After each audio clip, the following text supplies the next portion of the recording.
Sponsored by LIC Nepal, जीवन रहँदा पनि जीवन पश्चात पनि। गर्वैदेखि बलियो भूगर्भ सिमेन्ट। मेरो देश मेरो Jagadamba cement.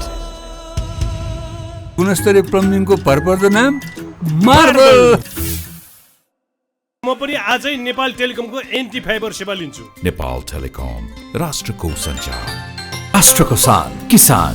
लिकेजको no tension. Paramount Gems।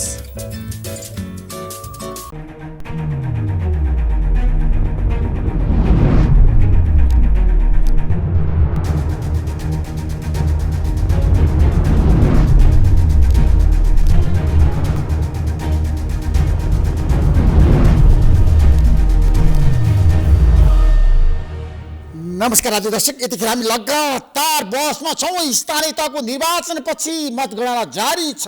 मतगणनाको बारेमा आज हामी चर्चा परिचर्चा र बहस गरिरहेका छौँ। परिणाम कसको पक्षमा जाला, रुझान कतातिर छ, कसले मार्ला बाजी, कुन पार्टी होला पहिलो यस पटकको स्थानीय तहको निर्वाचनमा। स्वतन्त्र व्यक्तिहरूको पनि जबरजस्ती उपस्थित देखिएको छ। जताततै स्वतन्त्र व्यक्तिहरू पनि हाबी भएका छन् यस पटकको निर्वाचनमा। किन स्वतन्त्र व्यक्तिहरू आए, किन उनीहरूले पनि मत प्राप्त गर्न सफल भए, साँच्चै नेतृत्व यसमा चुकेकै हो त? आज हामी यसबारेमा पनि चर्चा गर्न चाहन्छौँ। र यस पटकको स्थानीय तहको निर्वाचनमा नेत्री बेगम चन्दले पनि भाग लिनुभयो, सीके रावतले पनि भाग लिनुभयो। तर मोहन वैद्यको पार्टीले किन भाग लिन त? नेपाल कम्युनिस्ट पार्टी, क्रान्तिकारी माओवादी किन चुनावबाट भाग्यो त? हाम्रो बिचमा पार्टीका शीर्ष नेता सिपी गजल हुन्छ। गजलजी, तपाईँलाई म विशेष संवादमा जनता जान्न चाहन्छन् कार्यक्रम स्वागत गर्न चाहन्छु। धन्यवाद। तपाईँको पार्टी चुनावबाट भाग्यो यसपटक, किन जनताको मत चाहनु भएन? जनमत तपाईँहरूको थिएन? हामी भागेको होइन। यो चुनावको विषय के हो भने यो कुन व्यवस्थाले निर्वाचन गर्छ, यसको उद्देश्य के हो, त्यसमाथि भर पर्छ। चुनाव भन्ने बित्तिकै सबै चुनाव चाहिँ भागै लिनुपर्छ भन्ने कुनै। तर पहिला तपाईँले भाग लिनु भएको थियो त? होइन। यसपटक किन लिनु भएको? कुनै चुनावमा भाग लिने हुन्छ, कुनैमा बहिष्कार गर्ने हुन्छ। यसपालिको चुनाव चाहिँ हामीले बहिष्कार गऱ्यौँ। अनि बहिष्कार गर्दा तपाईँलाई घाटा भयो त? पोलिटिकल सुसाइड गेम गर्नुभयो नि तपाईँले? होइन, हामीलाई घाटा भएन। किन घाटा भएन? अब त्यसको निम्ति म 2-3टा पोइन्टहरू म भन्छु। एउटा कुरो चाहिँ निर्वाचन आयोगले पहिले नै पूर्व अनुमान गरेको के थियो भनेदेखि कमसेकम 75% मतदान हुन्छ भनेको थियो। तर काठमाडौँमा मतदान 52% भयो भन्दा लगभग चाहिँ 33-32% मान्छेहरूले चाहिँ मतदान गरेनन्। किन गरेनन्? काठमाडौँका मान्छेले चाहिँ यातायात सुविधा भएन भनेर भएन, छुट्टी भएन भनौँ भने सरकारले छुट्टी नै दिएको थियो। के कारणले गर्दाखेरि चाहिँ जनताहरूले भोट हालेनन्, एउटा प्रश्न यहाँ। दोस्रो कुरो, म यही सन्दर्भमा नेपाली कङ्ग्रेसकै एकजना चाहिँ पूर्व मन्त्रीले भनेको मैले सुनेको छु तपाईँहरूको मिडियाबाट, कि जसरी चाहिँ काठमाडौँका मान्छेहरूले चाहिँ मत हालेनन् यसपालि, धेरै कमले मत हाले, नेताहरूले सोच्नुपर्ने बेला भयो यो व्यवस्थाको बारेमा। किन हालेन यत्रो मान्छेले, किन एब्सेन्ट भए भनेर चाहिँ त्यो। अर्को कुरो, यो निर्वाचनमा चाहिँ 75 ठाउँमा भन्दा बढी झडप किन भयो? म बुथबाट चाहिँ नि अरू जनताहरूले चाहिँ आउने मान्छेहरूले चाहिँ बाकस बोकेर किन हिँडे, अनि त्यहाँबाट करिब 40 ठाउँमा चाहिँ चुनाव किन दोहोऱ्याउनु पर्यो भन्दाखेरि कहीँ न कहीँ के छ त भने यो व्यवस्थाप्रति, यो चुनावप्रति जनताको असन्तोष व्यक्त हुन्छ। जनताको वितृष्णा छ? होइन, त्यो त संसदीय व्यवस्था हो नि, त सर्वस्वीकार्य व्यवस्था होइन र सिपीजी? होइन, कहाँ सर्वस्वीकार्य? विश्वले मानेको संसदीय व्यवस्था होइन। विश्वले चाहिँ व्यवस्था मानेको भएदेखि अरू दर्शनहरू, अरू विचारहरू, अरू व्यवस्थाहरू त कामै लाग्ने थिएन। यो व्यवस्थालाई त हाम्रो विश्लेषणमा त के हो भने यो व्यवस्था चाहिँ काम नलाग्ने व्यवस्था हो। यो व्यवस्था काम नलाग्ने हो। यसले चाहिँ जनताको, राष्ट्र र जनताको समस्याको हल गर्न छैन। व्यवस्था, यो व्यवस्थाले जनता र राष्ट्रको समस्या हल गर्न सक्दैन भनेका थियौँ हामीले। अहिले चाहिँ आएर त्यो बिस्तारै पुष्टि नै हुँदा अहिलेको चुनावसम्म आइपुग्दा जनमत छैन। तपाईँहरू अत्यन्त कमजोर हुनुभएको छ। नेपाल कम्युनिस्ट पार्टी, माओवादी, क्रान्तिकारीको कुरा गर्ने हुँदा आजको दिनमा चाहिँ तपाईँहरूको त पत्ता साफ भयो नि देशभरि नै। होइन, अब निर्वाचनमै भाग नलिएपछि त पत्ता साफ भयो कि कति भयो भन्ने कुरो भयो। के तपाईँहरूको पक्षमा जनता रहेन छ, त्यो कुरा मान्नुहुन्छ नि? होइन, त्यसले कताबाट पुष्टि हुन्छ र? हामीले भनेको कुरा त मैले अघि जो 3टा कारणहरू दिएँ त्यसले त के पुष्टि हुन्छ भने हामीले बहिष्कार गर्नु सही रहेछ भन्ने कुराको पुष्टि हुन्छ त। कसरी यो गलत रहेछ भन्ने पुष्टि हुन्छ? बहिष्कार ठिक हुन्छ र भने मल्टिपार्टी डेमोक्रेसीमा? होइन, चुनाव भनेको के हुन्छ भने एउटा चाहिँ चुनाव तन्त्र भन्ने पनि हुन्छ। यहाँ धेरै मान्छेले चुनावलाई हरेक चुनाव चाहिँ त्यति नै महत्त्वपूर्ण हुन्छ, जनप्रतिनिधित्व हुन्छ, जनताका भावनाहरू व्यक्त हुन्छन्, जनताले आफ्ना प्रतिनिधिहरू चुन्छन्, त्यो चुनावमा हरेक चुनावमा भागै लिनुपर्छ भन्ने चाहिँ निष्कर्ष निकाले हुन्छन्। त्यसरी हरेक चुनावमा भाग लिनु भनेको चाहिँ के हो भने त्यसलाई चुनाव तन्त्र सेफोक्रेसी भन्छ। हरेक चुनाव आयो कि भाग लिइहाल्ने, जेसुकै होस्, जुनसुकै व्यवस्थाले गरोस्, जेसुकै एजेन्डामा होस्, भाग लिइहाल्ने। जस्तो उदाहरणको लागि पञ्चायतकालमा पनि चुनाव हुन्थ्यो, हामी कसैले पनि भाग लिएनौँ नि त, बहिष्कार गऱ्यौँ। त्यो के भयो त, गलत भयो? त्यो बेला नि चुनावै हो नि, भोटै हालिन्थ्यो। पहिला त नोमिनेट गरिन्थ्यो, पछि गएर त भोटै हाल्न थालियो। पहिले त पञ्चायतको आफ्नो सिँढी अनुसार चाहिँ हुन्थ्यो, राष्ट्रिय पञ्चायतमा जाने तलैबाट उठ्ने। पहिले त आम चुनाव पनि गरे भन्दाखेरि त्यो आम चुनावमा पनि हामीले चाहिँ बहिष्कारै गऱ्यौँ। त्यस कारण हरेक चुनावमा भाग लिनै पर्छ। होइन, हरेक चुनावमा भाग लिनै पर्छ, दलले भनेको जनताको बिचमा जानै पर्छ, त्यो अग्नि परीक्षामा तपाईँहरू उभिनै पर्छ।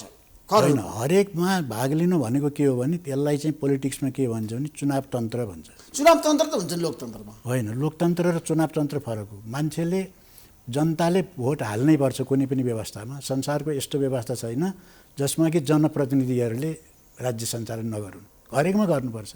हामीले जनगणतन्त्र चाहिन्छ भनेको छौँ, जनगणतन्त्रमा निर्वाचनै हुन्छ, त्यहाँ पनि जनताले भोट हाल्नुपर्छ। कार्यशैली हुन्छ, तपाईँहरूको रणनीति हुन्छ, कहाँ चुनाव हुन्छ कम्युनिस्ट शासनमा? होइन, किन? त्यहाँ त तपाईँहरू देख्नुहुन्छ नि चुनावको पद्धति यहाँको जस्तो गरेर ओ भोज भतेर लगाउने, खसी काट्ने, राँगा काट्ने, एउटाले 15-20 म अस्ति चाहिँ रौतहट गएको थिएँ, एकजना उम्मेदवारले के भन्दै थियो अरे भने मैले 100वटा गाडी खोजेको, 100वटा गाडी नेपालमा पाइँदो रहेछ अरे भाडामा। त्यसरी गर्ने त्यो चाहिँ हुँदैन। त्यसो हुनाले चाहिँ त्यस्तो प्रकारको चुनाव हुँदैन। जनमत चाहिँ लिइन्छ, जनताले गोप्य मतदान गर्छन्।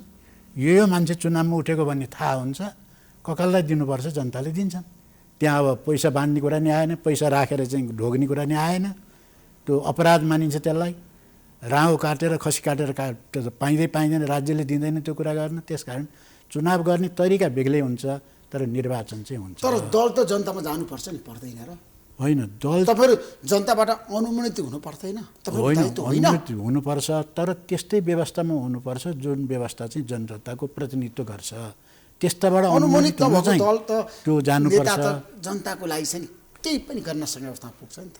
होइन, त्यो अनुमोदन त जनताले गर्नु पर्यो नि तपाईँलाई। होइन, अहिले अनुमोदन गर्ने यो सिस्टमले अनुमोदन हामीलाई गरिदिइरहनु परेन क्या। किनभने हामीले यो व्यवस्था नै ठिक छैन भनेर अर्को व्यवस्था चाहिन्छ भनिराखेका छौँ भनेपछि त यसले हामीलाई अनुमोदनै गरिदिनु पर्ने भन्ने त्यो शर्त भएन।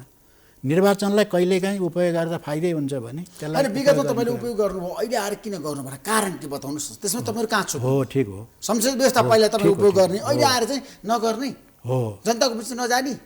अब यसमा चाहिँ यो एकदम राम्रो प्रश्न गर्नुभयो। यो चाहिँ किनभने पहिला हामीले चुनावमा भागै नलिएको भए संसदीय यो उसमा त हामीले संविधान सभामा त भागै लिएको थियौँ नि त पहिलो निर्वाचन। म चुनिएरै आएको हुँ, तपाईँलाई पनि थाहा छ। सिन्धुली 2 नम्बरबाट निर्वाचित प्रतिनिधि हुँ म। हामीले बकाइदासँग भाग लियौँ, जनतामा गयौँ, जनताले भोट दिएर पठाए भारी मतले, अनि हामीले संविधान बनाउने कोसिस गऱ्यौँ। त्यहाँ ठुल्ठुला षड्यन्त्रहरू भए, होइन? हामीले जनताले जेको लागि हामीलाई त्यहाँ पठाएको थियो त्यो गर्न पनि हामीले पाएनौँ, होइन? त्यस कारण थुप्रै चाहिँ यसका बिचबाट चाहिँ अनि त्यहाँबाट दोस्रो निर्वाचन गरियो फेरि संविधान सभा। संसारमा कहीँ संविधान सभाको चुनावै मात्रै भइरहन्छ, कहीँ इतिहासमा एकपल्ट संविधान सभाको चुनाव हुन्छ।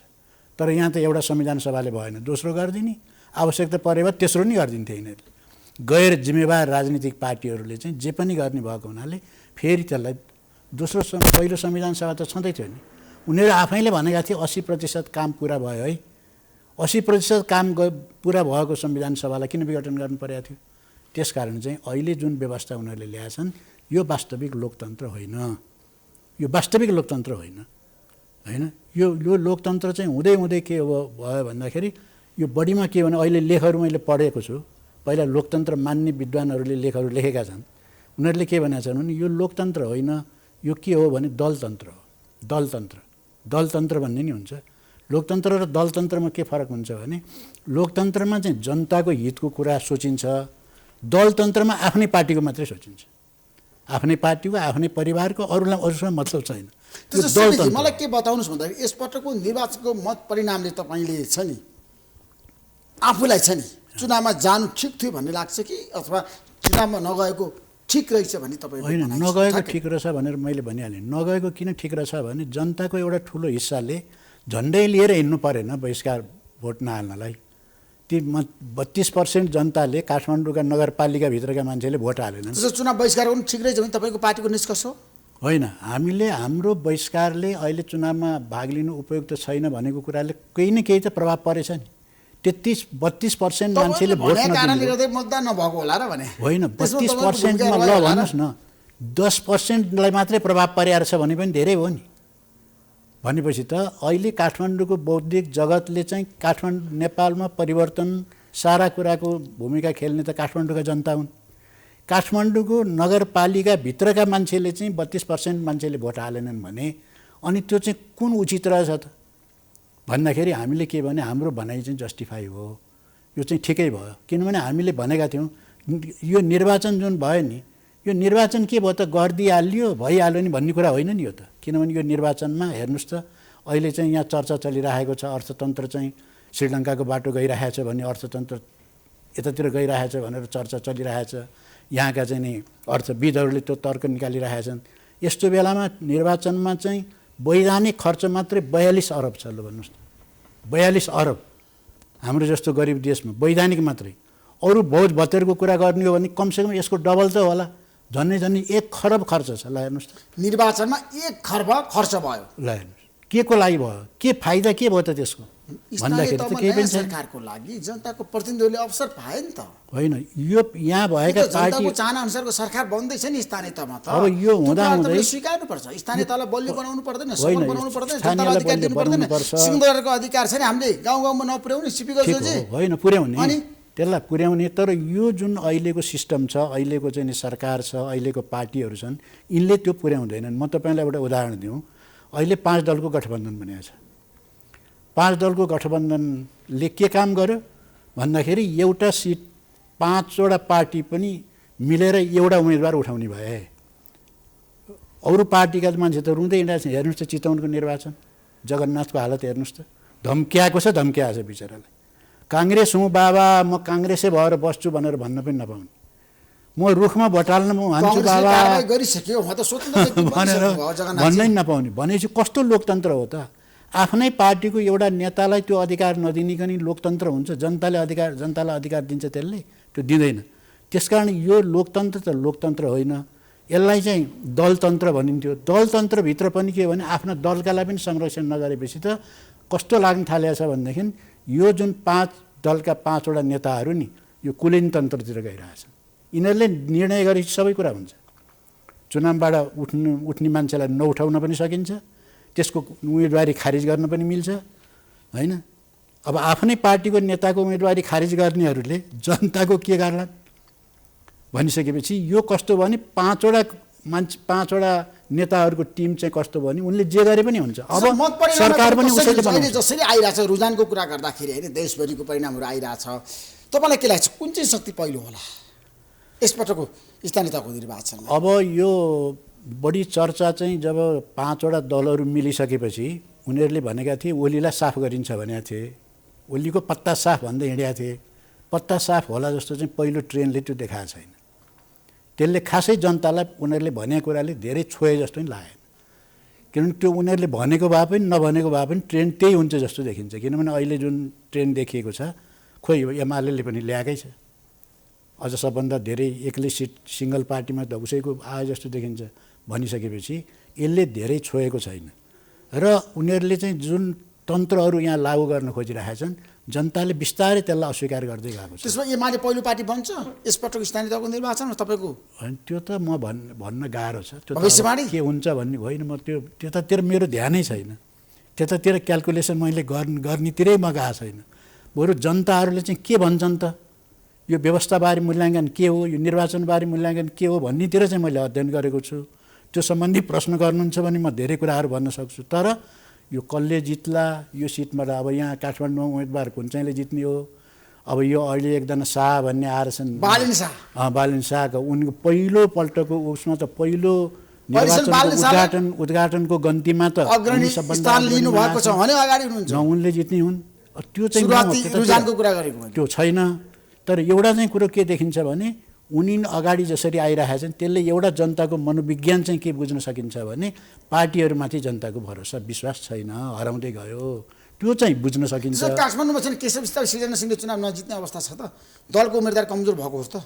होइन, उम्मेदवार कमजोर होइन, उम्मेदवार कमजोर भन्दा पनि यो दलमाथि नै विश्वास नभएपछि त्यहाँभित्र दलप्रति जनताको विश्वास छैन भने तपाईँको भनाइ। अब त्यहाँ प्रकाशमा नै उठे पनि अब त्यो प्रकाशमा नि काङ्ग्रेसकै हो, उहाँको श्रीमती पनि काङ्ग्रेसै हो बिचरा। म काङ्ग्रेसै थिएँ, म बाहिर नभएकी मात्रै भन्नुभयो उहाँले, ठिकै होला होइन, भित्रको काङ्ग्रेस उहाँ हुनुहुन्थ्यो होला। तर कङ्ग्रेसप्रति नै विश्वास नभएपछि त अब कङ्ग्रेसले जोसुकै उम्मेदवार दियोस्। अहिले कङ्ग्रेस मात्रै होइन, अरू सबैमाथि पनि त्यही छ। त्यसैले गर्दाखेरि त अब ल भन्नुहोस् त, यहाँ अहिले विचित्रको स्थिति पैदा भएको छ नि त। अहिले काठमाडौँको निर्वाचनमा र चितवनको निर्वाचनको कुरा गर्नुहुन्छ भने चितवनमा शेरबहादुर देउवा हँसिया हथौडालाई मात्रै भोट हाल, अन्त हाल्नै पाउँदैन, खबरदार त्यो रुखमा हालोला, बिर्सेर नै हाल्नु हुँदैन भनेका छन्। प्रचण्ड आएर काठमाडौँमा के भने खबरदार हँसिया हथौडालाई चाहिँ हालोला है, भोट देखाइदिन्छु म तिमीहरूलाई, त्यो गऱ्यो भने रुखमा हाल्नुपर्छ, किनभने हाम्रो चुनाव चिन्ह रुख हो भनेका छन्। त्यति गर्दाखेरि पनि ल हेर्नुहोस् त मतदानको ट्रेन्ड चाहिँ स्वतन्त्र उम्मेदवार कसैले चिन्दै नचिनेको मान्छे आएर यसले चाहिँ कमसेकम भ्रष्टाचार त गर्दैन, अडचन नगरे नि, राम्रो काम नगरे पनि नराम्रो त नगर्ला भन्ने लाग्यो होला मान्छेलाई, बिचरा युवा हो, केही न केही गर्ला भन्ने पनि लागेको छ कि। त्यस कारण चाहिँ त्यसले एउटा ट्रेन्ड चाहिँ के देखाउँछ भने राजनीतिक पार्टीहरूमाथि जनताको विश्वास हट्दै गएको छ, त्यो कुराको चाहिँ त्यसले पुष्टि गर्छ। अब भरतपुर महानगरपालिकामा रेणु दाहालले चुनाव जित्न सक्नु होला तपाईँलाई के लाग्छ? होइन, अब म तपाईँको अनुमान, किनभने तपाईँ त माओवादी पार्टीबाट आएको नेता हो नि त होइन, प्रचण्डसँग सहकार्य गरेको, प्रचण्डसँग सँगै जनयुद्धमा चाहिँ होमिएको नेता हो नि तपाईँ, होइन? होइन, अहिले हामीसँग होमिए पनि अब प्रचण्ड र म अब दुईलाई लाइनतिर गएका छौँ। उनको लाइनसँग मलाई त्यति साह्रो मतलबै छैन। अब उनले पोहोर त जितिन्, अब अहिले चाहिँ जित्दैनन् भन्ने कुरा नि भएन। तर अब फेरि उतापट्टि एमालेको उम्मेदवार पनि भोट ल्याउँछु भनिराखेकै छन्, कसिराखेकै छन्, उतातिर काङ्ग्रेसकै उम्मेदवार पनि त्यहाँ टक्कर होला होइन, प्रतिस्पर्धा होला रेणु दाहाल र विजय सुवेदीको बिचमा, तर जित्नेको सक्छ मेरो भनाइ। प्रचण्डको छोरीले जित्नुपर्छ पर्दैन, तपाईँ भन्नुहोस्। होइन, म अब तपाईँको दृष्टिकोण के छ? होइन, मेरो लागि चाहिँ के हो भने हामी बहिष्कार गरेको हुनाले यो चुनावकै अर्थ छैन। अनि चुनावको अर्थ नभयो भने अब चुनाव त भयो नि त, जनताले मतदान गरे, जनताको प्रतिनिधि आउँदैछ, नयाँ सरकार बन्दैछ स्थानीय तहको, त्यसमा तपाईँहरूको सहयोग र समर्थन रहनु पऱ्यो नि त। राजनीतिमा त तपाईँलाई थाहा छ, निर्वाचनलाई तपाईँले सहयोग नगर्दाखेरि त तपाईँहरूको औचित्य सकिन सक्छ। होइन, ठिक छ, यो पार्टी विघटन गर्दै पनि पूर्वाग्रही त छैनौँ, नयाँ परिस्थिति आउँछ। अब नयाँ उम्मेदवार त के भन्ने, रेणु पनि पुरानै भइहालिन्, उमेरले कम भए पनि, पोहोर पनि हुनै थिइन्, अहिले पनि हुनै भयो, नयाँ उम्मेदवार त के आएर होइन, जितिहाले पनि। त्यसकारण चाहिँ नयाँ र पुरानो भन्दा पनि अब फेरि अब चुनाव त सकिन्छ, सकियो पनि चुनाव, रिजल्ट आउन बाँकी छ। रिजल्ट आइसकेपछि त फेरि हामी आफ्नै चाहिँ धरातलमा उभिन्छौँ नि, हामी आफै धरातलमा उभिन्छौँ। टेस्ट पनि हामी चाहिँ जिन्दगीभर चाहिँ टेस्टमा जानुपर्छ राजनीतिमा, एकपल्ट पास भएर हुँदैन नि। परीक्षा चाहिँ मान्छेले जिन्दगीमा एकपल्ट परीक्षा पास गरे हुन्छ, पढाइको परीक्षा, तर राजनीतिमा त सधैँभरि परीक्षा दिइरहनुपर्छ। पास गरेर चुनाव बहिष्कार गरेको पार्टीले चाहिँ काठमाडौँमा कसलाई चाहिँ मेयर भएको देख्न चाहन्छ? भरतपुरमा को मेयर भएको देख्न चाहन्छ बताउनुहोस् अब। होइन, हामीले मेयर भएर राम्रो काम गर्ने भएको भए त हामी नै उठिहाल्थ्यौँ नि, किन अरूलाई कुन राम्रो भनिरहनु पर्दैन थियो। हामीसँग पनि यहाँ साथीहरू छन् नि 101, त्यो हामी त्यो आफ्नै मान्छेलाई उठाउँछौँ। यो औचित्य छैन, जनताले औचित्यहीन भनिसकेको चिजलाई हामीले किन बोकेर हिँड्ने भनेर हामीले चाहिँ त्यो बहिष्कार गरेको हो। त्यस कारण यो विषय चाहिँ मेरो लागि कुनै खास महत्त्वको विषय भएन। तपाईँको पार्टीको लागि कसले कहाँ जित्छ त्यो महत्त्वको विषय रहेन, भएन यो चाहिँ। तर स्थानीय सरकार त चाहिन्छ देशमा। ठिकै छ, अब उनीहरूले राम्रो काम गरे भनेदेखि त्यसलाई ठिकै छ भनिन्छ, राम्रो काम गरेनन् भने ठिकै छ, सडक सङ्घर्ष गरिन्छ, आन्दोलन गरिन्छ, त्यही हो। अनि तपाईँहरूको सडक सङ्घर्ष पनि औचित्यहीन भयो नि, जनताले तपाईँलाई साथ दिएन। होइन, जनता कस्तो एजेन्डा छैन आज, अब यस्तो हुँदो रहेछ जनताको। औचित्य सकिसक्यो। हामीले इतिहासमा के देख्यौँ भने नेपाली जनताको चरित्र चाहिँ टाइपको चरित्र छ क्या, नेपाली जनताको आफ्नो विशेषता छ। जबसम्म एउटा शक्ति वैकल्पिक शक्ति तयार हुँदैन, अब यो व्यवस्था त ढल्छ है ढल्छ, अब फलानु शक्तिले अब व्यवस्था ढाल्छ भन्ने भएपछि चाहिँ जनता त्यतै ओइरिन्छ। त्यो नहुँदासम्म चाहिँ हामीले मात्रै दुःख गर्नुपर्छ। तातो घाममा 50जना मान्छे लिएर पनि जुलुस हामीले गरिरहनुपर्छ, यो पनि हिँडिरहनुपर्छ। अब जब यो गर्दै लगेर अब चाहिँ ल है अब यो शक्तिले चाहिँ पल्टाउँछ भन्ने लाग्यो भने हेर्नु होला, बोलाउनै पर्दैन, हजारौँ लाखौँ मान्छे आइहाल्छन्। नेपाली जनताको स्वभाव हामीले चिनेका छौँ। जनतालाई दोष दिने कुरा भएन। ठिक छ, हामी मेहनत गर्नुपर्ने काम पनि हो हाम्रो। राजनीति गर्ने चाहिँ त्यो गर्नु पऱ्यो नि, त्यो काम हामीले अनि तपाईँले भ्रष्टाचारलाई कारबाही गर्नुको लागि आन्दोलन गर्नुहोस् न। अहिले त भ्रष्टाचार छ जताततै हाम्रो देशमा स्थानीय तहमा। हो, तपाईँको एजेन्डा चाहिँ त्यो हुनु पर्यो क्या सिपी होइन, बहादुरजी। त्यो पनि अब छ, तपाईँहरू त्यो चाहिँ कम्मर कसरी लाउँछ भ्रष्टहरूलाई त्यो के लाउनु एजेन्डा पनि छ। तर हामीले तपाईँले डबल स्ट्यान्डको कुरा गर्नुहुन्छ। अहिले कहिले भनेका चुनाव कुराहरू भाग्ने, कहिले जस्तै नलिने। एमसिसी लगायत त्यहाँका कालापानीको जुन मुद्दा उठायौँ, यो चाहिँ भ्रष्टाचार भन्दा पनि अहिलेको लागि एकदम महत्त्वपूर्ण भनेर त्यो मुद्दा उठाएको हो। भ्रष्टाचारको मुद्दा हामीले उठाएकै छैनौँ भन्ने कुरा त भएन नि। महँगीको मुद्दा नि उठाएको छौँ, भ्रष्टाचारको मुद्दा उठाएका छौँ, यस्ता जनविरोधी बेरोजगारी समस्या हल गर्नुपर्छ भन्ने चाहिँ हल उठाएका छौँ। यो सबै उठाएकै छौँ नि। त्यस कारण त्यसैमा हामी लागिरहन्छौँ र अब जनताको मन बिस्तारै जित्छौँ। र अहिले जनताको मन जित्ने अब तपाईँहरूले सक्नुहुन्छ? हो, किन नसक्नु? यो त हामीलाई, मैले त आफ्नो जीवनकालमा थाहा छ नि मलाई। अहिले धेरैले भन्छन् तपाईँलाई निराश हुनुहुन्न, तपाईँसँग खोइ जनसमर्थन छैन, केही छैन भने। जनयुद्धभन्दा अगाडिको परिस्थिति म सम्झिन्छु क्या, यस्तै थियो त्यो बेला पनि। अब के गर्नुहुन्छ तपाईँहरू? तपाईँहरूसँग एजेन्डा के छ त ठ्याक्कै? हामीसँग एजेन्डा के छ भनेदेखि यही तपाईँले भन्नुभएका भ्रष्टाचारको विरोध गर्ने, जनजीविकाका विषयमा प्रश्नहरू उठाउने, राष्ट्रिय स्वाधीनताको रक्षाको सम्बन्धी प्रश्नहरू उठाउने र यो व्यवस्थाले यो समस्या हल गर्दैन भन्ने र जनगणतन्त्रको स्थापनाको निम्ति अगाडि बढ्ने। सबै पोलिटिकल पार्टी तपाईँहरू छन्, चुनावमा भाग नलिने दलहरू एक भएर जान सक्ने अवस्था छ? अब धेरै पार्टी नै छैनन् बहिष्कार गर्ने त। अब तपाईँहरू एक्लै होइन, एक्लै बृहस्पति हुनुहुन्छ, मोहन वैद्य तपाईँ। अब विप्लवले गर्छु भने थिएँ, विप्लव पनि उता हिँडिहाले। अनि अब विप्लवजीलाई कारबाही गर्ने चाहिँ साथीहरू छन्, उनीहरूले चाहिँ बहिष्कार गरेका थिए, हामी थियौँ भनौँ न। अब फेरि चाहिँ अब परिस्थिति त चेन्ज हुन्छ। अब हामी अब धरातलमा फेरि आइपुग्नु परिहाल्छ। त्यो भ्रष्टाचारका मुद्दा फेरि उठिहाल्छन्। यहाँको राष्ट्रिय स्वाधीनताको विषय पनि हल भएको छैन। यी यावत कुराहरू आउँछन्, ती कुराहरूमा चाहिँ अब हामीले आन्दोलन गर्नुको निम्ति केही कमी छैन। विषयहरू जति पनि छन् हामी आन्दोलन उठाउँछौँ।